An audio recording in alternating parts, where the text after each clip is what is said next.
Jumpa lagi di Nonton Film bareng Brun. Apa kabar sahabat semua penonton setia channel ini dimanapun kalian berada? Semoga selalu dalam keadaan sehat dan bahagia.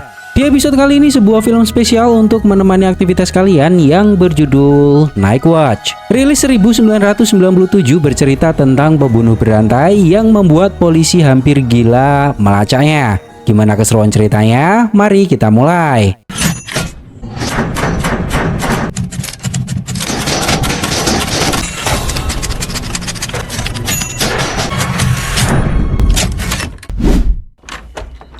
Hi, sweetie. Come on in. I already prepared just the way you like it. Di awal kisah di sebuah rumah seorang wanita muda open BO mendapat seorang tamu. Tamu tersebut memiliki kelainan dalam hal seksualitas sob. Dia meminta perempuan muda ini berpura-pura menjadi mayat. Awalnya perempuan ini ikut aja karena dibayar dan mau melakukan apapun untuk tamunya. Namun lama-kelamaan dia menyadari bahwa ada sesuatu yang aneh dari tamunya malam ini. Would you close the window? You know I don't scream. What are you doing, honey?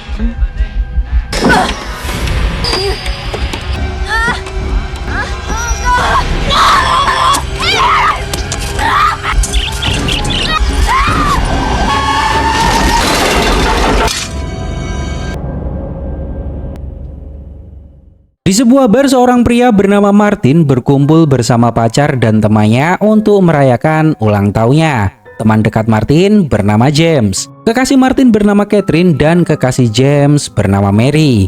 Martin dan James adalah mahasiswa Fakultas Hukum. Martin memberitahu bahwa dirinya diterima bekerja di sebuah rumah sakit khusus autopsi. Kerjaan Martin hanya duduk bebas melakukan apapun selama berjaga. Di TV diberitakan seorang inspektur bernama Cray sedang menyelidiki kasus pembunuhan, di mana sang pembunuh membunuh seorang perempuan open BO dengan sangat sadis. Dan Cray menegaskan bahwa ini bukan korban pertamanya. Pembunuh berantai itu sudah lama dikejar oleh polisi, namun sampai detik ini belum ada petunjuk jelas tentang pria misterius itu. Martin terbangun karena mimpi buruk. Catherine memberitahu bahwa semalaman Martin tidur tidak nyenyak dan banyak mengigau. Jadi Catherine dan Martin ini tinggal satu rumah sob. Mereka saling mencintai dan sedang merencanakan sebuah pernikahan. Beberapa waktu kemudian Martin datang ke sebuah rumah sakit bernama Medical Examiner. Dia bertemu dengan security bernama Johnson. Di ruangan ini Martin melihat foto seorang pemuda yang diborgol. Dia bertanya ke Johnson. Johnson mengatakan tidak tahu. Foto itu sudah ada di sini sejak pertama kali Johnson bekerja. Diketahui bahwa Johnson akan pensiun berhenti dari pekerjaan berjaganya. Dan Martinlah yang akan menggantikan shift malam Johnson. Johnson bertanya apakah Martin memiliki radio. Martin mengatakan tidak. Johnson menyuruh Martin untuk membeli radio karena akan sangat membosankan bekerja di rumah sakit ini. Radio yang ada di sini milik Johnson dan Johnson tidak bisa memberikannya ke Martin. Hanya teko kopi yang bisa Johnson wariskan. Johnson mengajak Martin berkeliling dan memberitahukan apa tugasnya. Dia mengatakan saat siang hari rumah sakit ini sangat sepi karena ini bukan rumah sakit tempat pasien. Dan di malam hari rumah sakit ini seperti Mars, tidak ada kehidupan. Johnson bertanya apakah Martin sudah mendengar isu yang ada di rumah sakit ini. Martin mengatakan tidak. Johnson bertanya bagaimana kamu bisa mengambil pekerjaan ini tanpa mengetahui apapun yang pernah terjadi di tempat ini. Tempat pertama yang Johnson tunjukkan adalah ruang lab. Di sini banyak organ tubuh manusia yang diawetkan untuk tujuan penelitian. Martin harus mengecek tempat ini setiap jam yang sudah ditentukan. Dan jangan lupa gunakan kunci ini untuk menunjukkan kalau Martin sudah ke sini. Setelah itu Johnson menunjukkan ruang autopsi. Martin tidak perlu masuk ke sini karena di dalam hanya ada mayat bekas autopsi. Dan untuk absensinya ada di luar. Come, have a look. You know what's in those tubs? Smell the formaldehyde, can't you? Never. I never have. Lalu mereka turun ke lantai bawah untuk pergi ke kamar mayat sob. Martin bertanya apakah kalau malam dirinya benar-benar sendirian di tempat ini. Johnson mengatakan benar. Terkadang ambulan atau polisi datang jika menemukan mayat untuk dilakukan autopsi. Nah di kamar mayat ini kunci absensi ada di dalam sob. Johnson memberi saran ke Martin jika masuk ke sini tidak perlu penasaran dan tidak perlu takut. Cukup fokus ke depan ke arah kunci absensi. Damn idiots. The hell they put a key in here?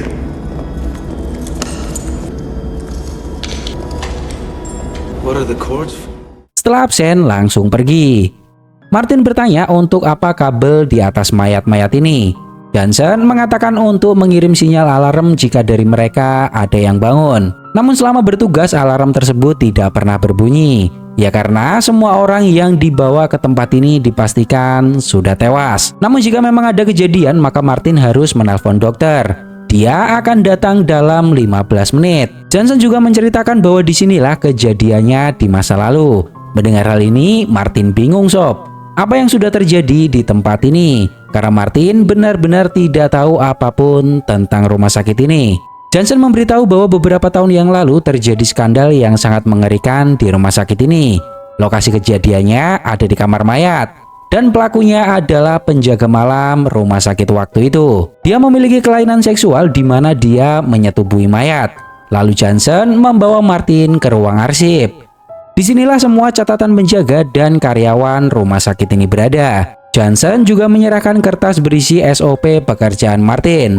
Datang jam 8 malam dan akan digantikan jam 4 pagi. Johnson juga memberi Martin sebuah tongkat baseball. Johnson tidak tahu ini berguna atau tidak. Namun yang jelas untuk jaga-jaga jika terjadi sesuatu. Karena Martin akan benar-benar sendirian saat berjaga. Di kampus, James ini orangnya badung sob. Dia menceritakan sebuah film psikopat ke Martin namun Martin gak tertarik. Di kelas, James juga tidak begitu antusias dengan pelajaran. Dia selalu mengajak Martin untuk mencari kebebasan dan berani melakukan sesuatu yang baru. Di hari pertama bekerja sebelum masuk, Martin mendapati pohon di depan rumah sakit ditutup dengan plastik hitam. Dan ya, hal ini membuatnya sedikit aneh dan serem aja dilihatnya sob.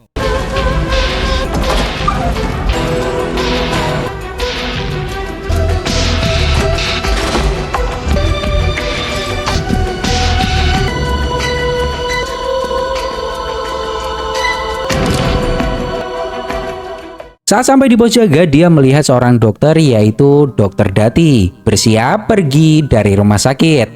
Dan Dati adalah orang terakhir yang pulang dari rumah sakit ini. Di jam-jam awal berjaga, Martin menggunakan waktunya untuk belajar dan mengerjakan tugas dari kampus.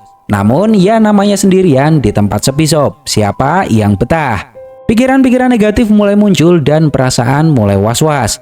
Dia memandangi foto pria yang diborgol dan masih menimbulkan tanda tanya besar. Siapa pria itu dan apa yang telah terjadi kepadanya? Lalu Martin menyalakan radio sambil merokok agar suasana malam itu tidak begitu creepy.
Martin menceritakan pekerjaannya ke James dan yang lain saat bertemu. Bagi Martin, itu adalah pekerjaan yang memacu adrenalin dan sesuatu yang baru untuknya. Awalnya Martin memang merasa sedikit takut, namun ketakutan itu hanya bersifat sementara. Karena tidak terjadi apa-apa di rumah sakit itu saat malam hari. Saat Catherine dan Mary ke kamar mandi, James memberitahu Martin bahwa beberapa waktu sebelumnya James bertemu dengan seorang perempuan muda open BO yang bernama Joyce. Dan James tidur dengannya. Mendengar hal ini, Martin bertanya apa yang kamu lakukan. Bagaimana jika Mary sampai tahu? James mengatakan tidak perlu khawatir, Mary tidak akan mengetahuinya.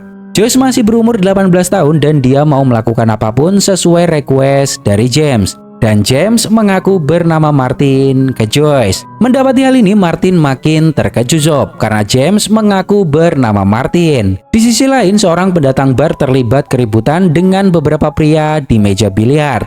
Dan secara kebetulan, Mary dan Catherine lewat lalu pria-pria itu menggodanya. Di sini Martin bertanya ke James apa yang harus kita lakukan. Mary dan Catherine digoda oleh para pria itu. Namun James mengatakan biarkan saja. Saat Mary kembali ke meja, dia marah Sob, karena James dan Martin tidak melakukan apapun saat mereka digoda oleh para pria tadi. Setelah Mary pergi, Martin memberikan sebuah tantangan ke James, yaitu mempermalukan pria yang menggoda Mary di depan umum. Namun James tidak boleh melawan jika mereka memukulnya. Tanpa pikir panjang, James menerima tantangan tersebut Sob. Dia menambah minuman dan benar-benar memprovokasi dua pria itu. Bahkan James mengatai mereka sebagai pasangan homo dan inilah yang James dapatkan. Oprah, Phil. What the fuck are you talking about? No one's approached you, but No, nobody's a wrote for weeks. So, huh? All right, great. We know for certain we're the only one. Where are you going? Very Let's do it! Wow! Did you see their face? That was great! And when you see them, Martin tertawa lepas setelah apa yang terjadi dan mengatakan bahwa James benar-benar gila. James memberitahu bahwa dirinya tidak pernah lagi merasakan adrenalin yang memuncak. Dan James rindu dengan perasaan tersebut. Karena Martin sudah memberikan tantangan ke James, Martin meminta James untuk membuat tantangan baru untuknya. James menantang Martin untuk tidur dengan Joyce. Karena James sudah menggunakan nama Martin, maka Martin harus menggunakan nama James saat berkenalan dengan Joyce. Awalnya Martin gak mau Sob. Dia tidak mau mengkhianati Catherine karena Martin sangat mencintainya. Namun James menegaskan bahwa Catherine tidak akan pernah tahu dan ini hanya sekali.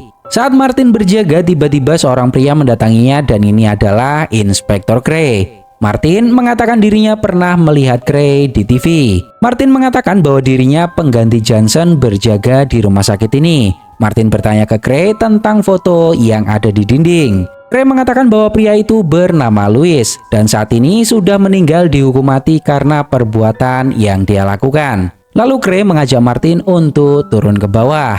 Saat sampai di depan ruang autopsi, Gray bertanya apakah Martin pernah masuk ke ruangan ini. Martin mengatakan tidak. Johnson tidak mengizinkannya, lalu Gray menyuruh Martin untuk masuk dan merasakan atmosfer di dalam ruang autopsi. Itu akan menjadi pengalaman baru untuk Martin. Setelah itu Martin bertanya ke Gray apakah Gray sudah menemukan pelaku pembunuhan berantai yang dia cari. Gray mengatakan semakin dekat. Lalu beberapa polisi datang membawa jasad seorang perempuan muda. Pria ini adalah wakil inspektur bernama Bill. Ternyata jasad yang dibawa ke sini adalah jasad perempuan open BO di awal film Sob. Dan kejahatan seperti ini bukan yang pertama. Gray meyakini bahwa pelaku adalah orang yang sama. Namun selama ini Gray masih belum mendapatkan petunjuk tentang pria misterius itu. Yang jelas pelaku memiliki kelainan seksual dan seorang psikopat. Dia lebih suka menyetubuhi mayat daripada orang hidup. Setelah dibunuh dan disetubuhi, pelaku akan memotong beberapa bagian tubuh korban dan biasanya meninggalkan barang-barang tumpul di kemaluan korban. Melihat penampakan ini tentu bukan hal yang mudah bagi Martin Sob. Karena ini pertama kalinya melihat mayat. Martin menceritakan semuanya ke Catherine, namun di sini Catherine malah menganggap pekerjaan Martin adalah pekerjaan yang aneh. Seharusnya Martin tidak perlu ikut melihat jasad korban dan tidak perlu ikut campur apa yang polisi lakukan. Saat Martin berjaga malam itu, tiba-tiba alarm berbunyi. Dan selama rumah sakit ini berdiri, alarm itu tidak pernah berbunyi karena itu adalah alarm kamar mayat.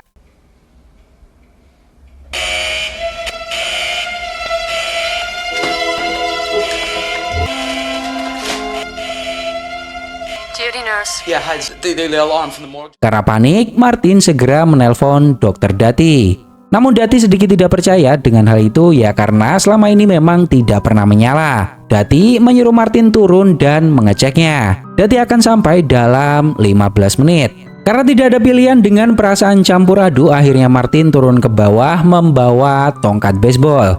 Keringat dingin keluar, gak bisa dibendung sob. Setelah sampai di koridor, dia mendapati bahwa kamar mayat terbuka. Lalu pelan-pelan Martin memeriksa dan inilah yang dia temukan sob.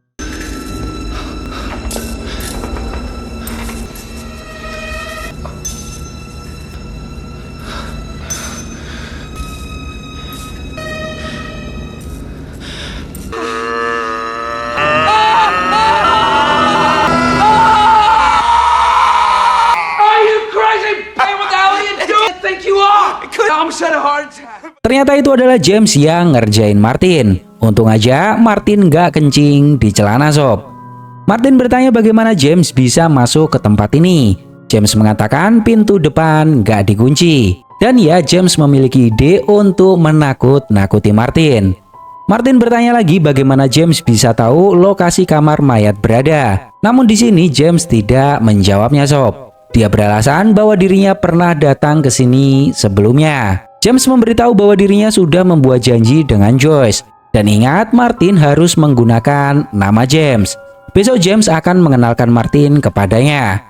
Di sini Martin masih ragu-ragu sob. Namun James terus menekannya agar Martin berani Catherine tidak akan tahu kalau Martin tidur bersama Joyce untuk sesekali. Beberapa waktu kemudian Dr. Dati datang dan bertanya apa yang terjadi. Nah di sini Martin bingung bagaimana menjelaskannya ke Dr. Dati. Karena tidak mungkin mengatakan bahwa temannya datang dan mengerjainya. Akhirnya Martin mengatakan bahwa Martin salah. Bukan alarm kamar mayat yang berbunyi namun alarm mesin kopi miliknya. Dati meminta Martin untuk tidak main-main dengan hal tersebut. Mengganggu orang yang sedang istirahat dengan hal konyol seperti ini. Martin hanya bisa meminta maaf sob. Di sebuah restoran perempuan ini adalah Joyce. James sudah menyiapkan meja untuk mereka bertemu sob. Tiba-tiba si Joyce ini tangannya nyelonong ke celana Martin di depan umum. Martin bertanya apa yang sebenarnya kamu lakukan. Joyce memberitahu bahwa dirinya dibayar untuk melakukan hal ini namun Martin melarangnya. Ternyata itu ulah James sob. Dia yang menyuruh Joyce melakukan hal itu. Di sini Joyce merasa nggak nyaman walaupun memang dia butuh uang namun dia benar-benar nggak nyaman. Lalu James mendekati mereka dan mengatakan akan membayar Joyce lebih dari biasanya. Namun Joyce harus menceritakan permintaan teraneh dari para pelanggan Joyce selama ini. Joyce menceritakan semua pengalamannya dengan pelanggan yang sedikit aneh. Hingga di satu cerita Joyce mengatakan bahwa pernah ada pelanggan yang memintanya untuk berpura-pura menjadi mayat. Pelanggan itu lebih bergairah bercocok tanam dengan mayat. Namun Joyce nggak mau. Dan akhirnya pria itu menyewa teman Joyce. Ternyata perempuan muda open BO di awal film adalah teman Joyce sob. Karena ini adalah cerita yang menarik, James meminta Joyce menceritakannya lebih jauh. Namun Joyce tiba-tiba menangis dan mengatakan dirinya tidak bisa menceritakannya. Saat kembali ke rumah, Catherine bertanya bagaimana kabarmu. Diketahui bahwa Martin izin ke Catherine untuk pergi belajar bersama James. Lalu tiba-tiba Catherine bertanya siapa Joyce. Mendengar hal ini, Martin bingung sob. Bagaimana Catherine bisa tahu tentang Joyce? Catherine mengatakan bahwa beberapa waktu sebelumnya Joyce menelpon dan ingin bicara pada Martin. Namun Catherine mengatakan Martin tidak ada. Di sini Martin mengatakan dirinya tidak mengenal Joyce. Saat Martin berjaga, dia sudah mulai enjoy sob. Namun malam ini ada sesuatu yang terjadi yang membuat jantungnya berdetak kencang.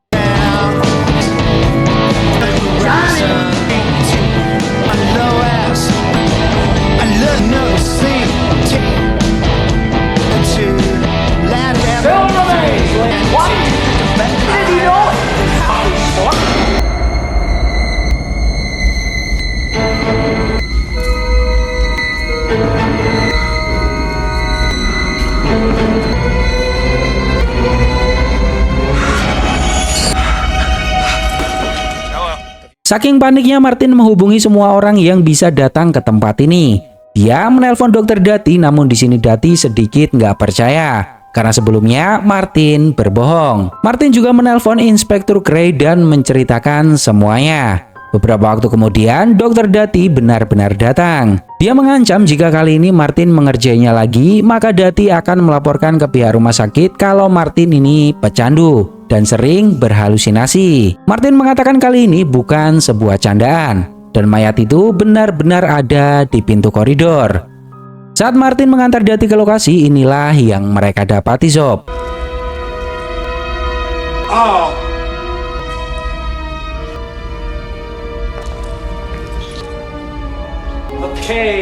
Tidak ada mayat sama sekali di tempat itu, dan saat Dati mengecek di kamar mayat, jasad perempuan itu masih utuh berada di tempatnya.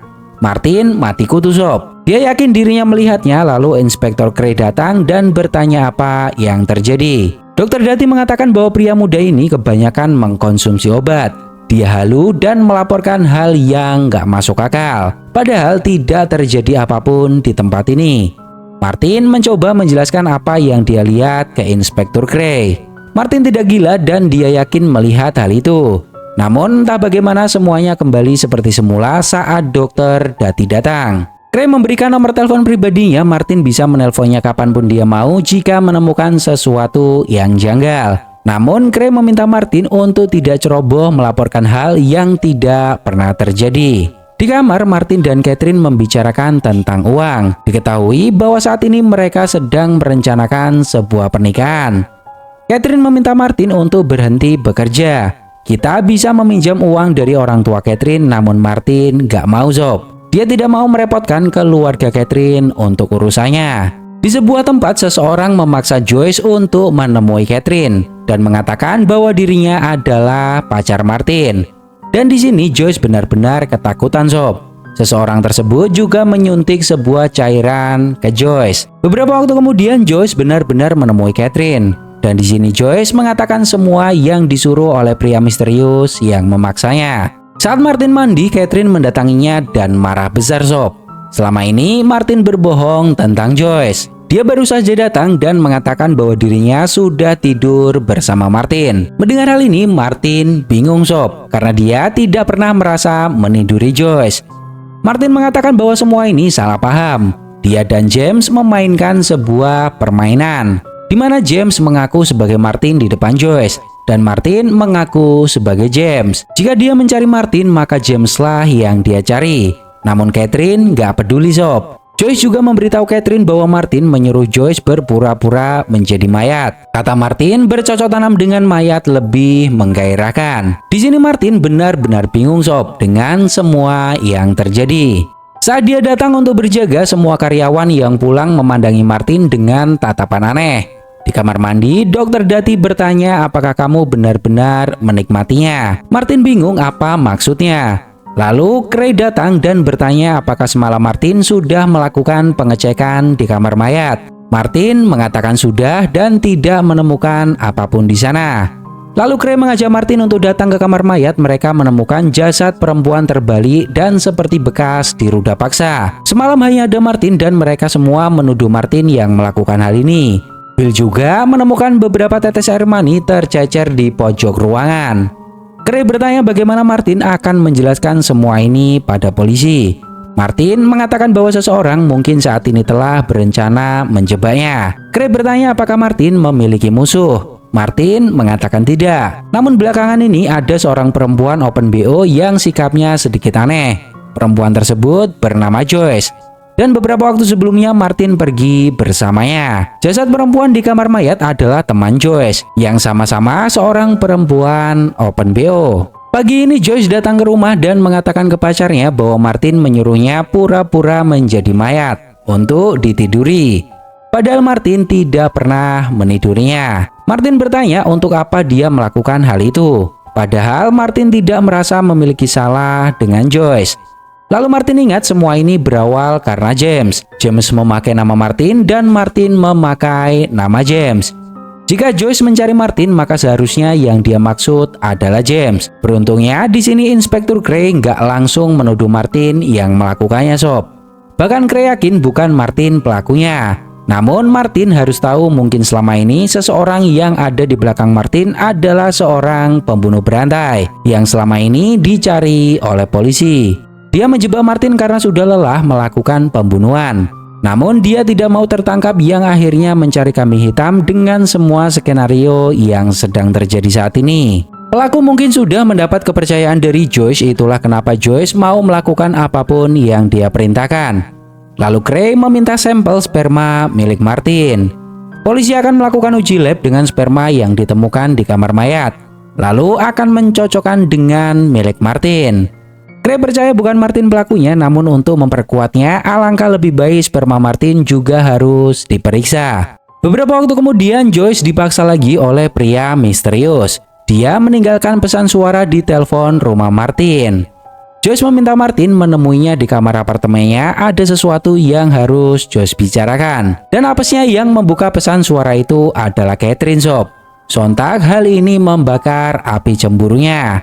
Di sisi lain Martin mencari keberadaan James. Dia menemui James yang sedang laundry, lalu Martin berterus terang bertanya, apakah ini semua ulahmu? Dan apakah kamu pelaku pembunuhan berantai yang selama ini dicari polisi? James hanya tertawa mendengar hal ini Sob. Namun cara tertawa James mengisyaratkan bahwa apa yang Martin katakan benar. Lalu Martin pergi dari tempat tersebut. Martin! Come on, Martin!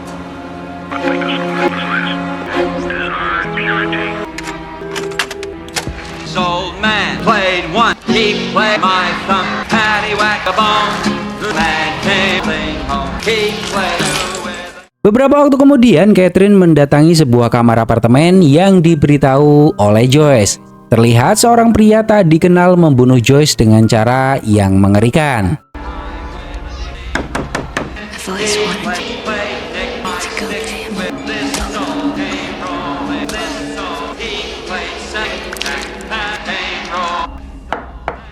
Saat Catherine masuk ke kamar tersebut, dia mendapati Joyce tewas di atas ranjang, seperti bekas diruda paksa oleh seseorang. Saat Catherine akan menelpon polisi, ternyata pelaku masih ada di dalam kamar mandi Sob.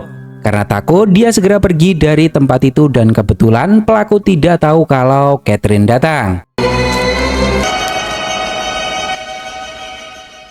Ternyata pelaku pembunuhan berantai selama ini tidak lain adalah Inspektur Gray itu sendiri Sob. Dia psikopat dan memiliki kelainan dalam hal seksualitas. Setelah itu Gray menuangkan cairan sperma yang dia dapat dari Martin ke tubuh Joyce.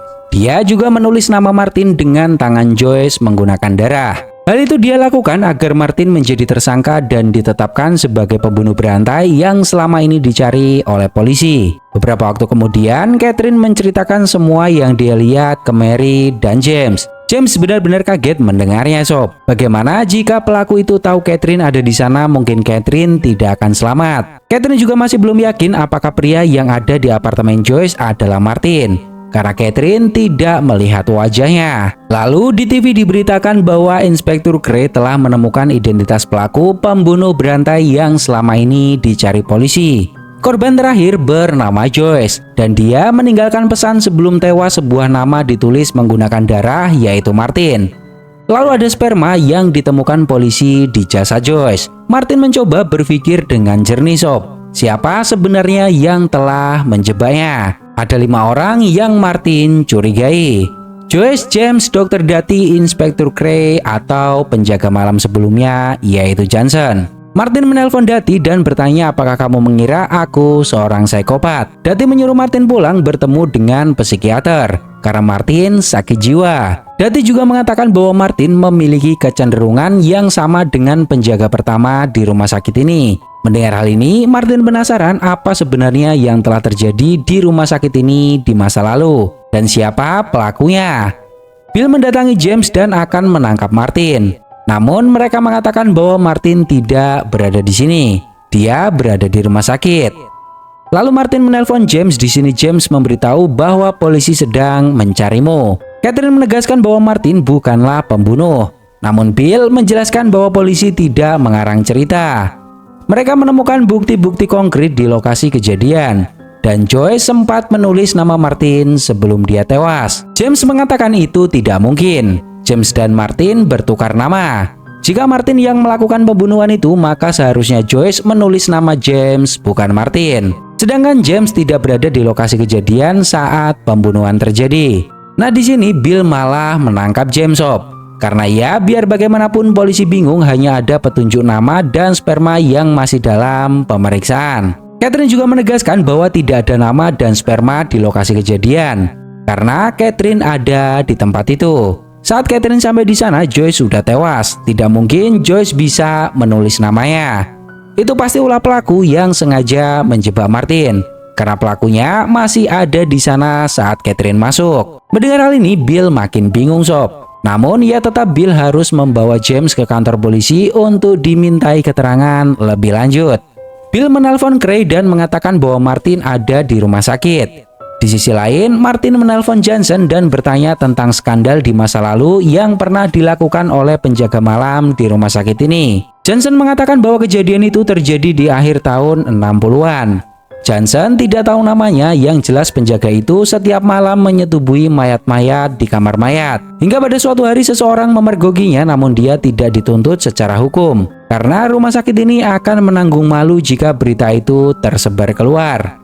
Akhirnya pria itu diusir dan tidak ada seorang pun yang tahu keberadaannya. Karena penasaran, Martin datang ke ruang arsip mencari berkas lama siapa penjaga yang bekerja di sini di tahun 60-an akhir. Setelah beberapa waktu mencari, beruntungnya berkas masih ada dan Martin menemukan satu nama yang tidak asing baginya, yaitu Cray. Namanya memang berubah, namun dari fotonya Martin yakin itu adalah Inspektur Cray. Ternyata dulu Cray pernah bekerja menjadi penjaga rumah sakit ini saat muda. Dan dialah yang melakukan skandal besar waktu itu. Namun entah bagaimana dia bisa membersihkan namanya dan menjadi inspektur hingga kembali lagi ke wilayah ini.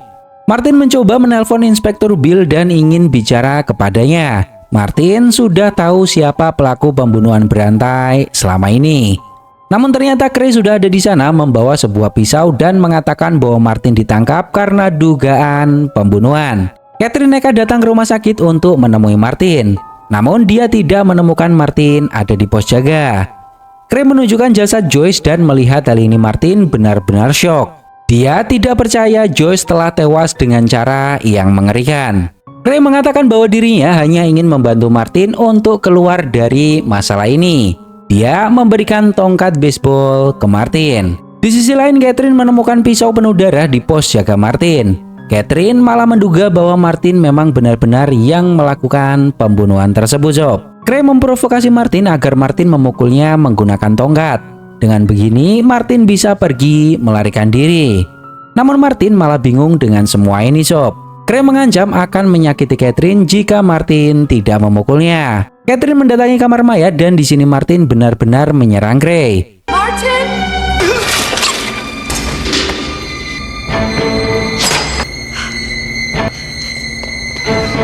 He's gone mad. Get in the hall. Di momen ini bukannya menolong Martin, Catherine malah menolong Cray, Sob. Catherine bertanya bagaimana Cray bisa tahu kalau Martin pelakunya. Cray mengatakan bahwa sebelum Joyce tewas dia menulis nama Martin dengan darah. Namun di sini Catherine menyangkalnya, Sob. Karena Catherine ada di sana dan Catherine yakin Joyce sudah tewas tanpa menulis apapun. Martin memecahkan kaca untuk bisa keluar dari kamar mayat. Sedangkan Cray membawa Catherine ke ruang autopsi. Dia beralasan bahwa di sini aman sambil menunggu polisi datang. Ya karena Cray ini polisi, Catherine percaya begitu saja, Sob. Namun ternyata dia salah karena Cray lah pelakunya. Martin berhasil keluar dan mendapati Cray ada di ruang autopsi sedang menyandra Catherine. Di luar rumah sakit, James dan Inspektur Bill datang. Saat dia masuk, dia bertemu dengan Cray yang kepalanya berdarah. Cray mengatakan bahwa Martin menyerangnya dan dia melarikan diri. Bill bertanya di mana Catherine. Dia bilang akan datang ke sini menemui Martin, namun Cray mengatakan tidak tahu, mungkin dia bersembunyi di suatu tempat. Ternyata Martin dilumpuhkan dan mereka berdua diikat di ruang autopsi, Sob. Catherine berusaha meraih tombol alarm. Sedangkan di atas Cray menyuruh Bill menangkap James. Bill memang tahu semua ini sedikit aneh, namun karena dia bawahan Cray, Bill nggak bisa berbuat banyak. Dan ya, dia hanya bisa menuruti perintah atasannya. Cray menyuruh Bill membawa James ke kantor. Cray akan melihat jasad Joyce sekali lagi. Saat mereka akan pergi, Catherine berhasil menyalakan alarm. Dan hal ini membuat Bill nggak jadi pergi. Dia berlari ke pos jaga untuk mencari tahu di mana sumber alarmnya. Namun inilah yang terjadi, Sob.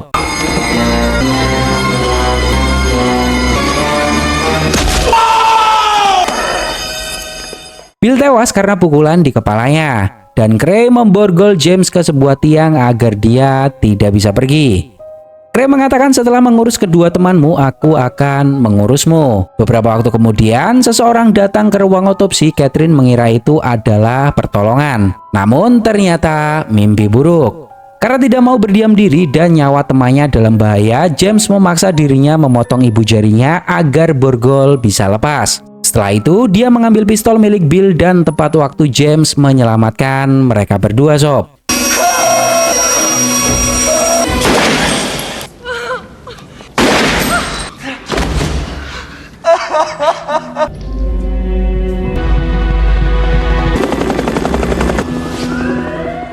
Skandal mengerikan akhirnya terungkap di mana polisi sendiri yang menjadi pelaku pembunuhan berantai yang selama ini terjadi. Pantas saja polisi kesusahan mencari pelakunya karena orang yang bertanggung jawab dalam kasus ini adalah pelakunya. Foto pemuda yang ada di pos jaga adalah pria yang difitnah oleh Cray melakukan skandal. Dia tidak bersalah namun dijatuhi hukuman mati. Cray juga berencana melakukan hal serupa pada Martin, namun rencananya gagal, sob. Di akhir cerita, Martin mendatangi James dan mengucapkan terima kasih. James rela kehilangan ibu jarinya untuk menyelamatkan Martin dan Catherine. Lalu Martin mengajak James untuk menua bersama.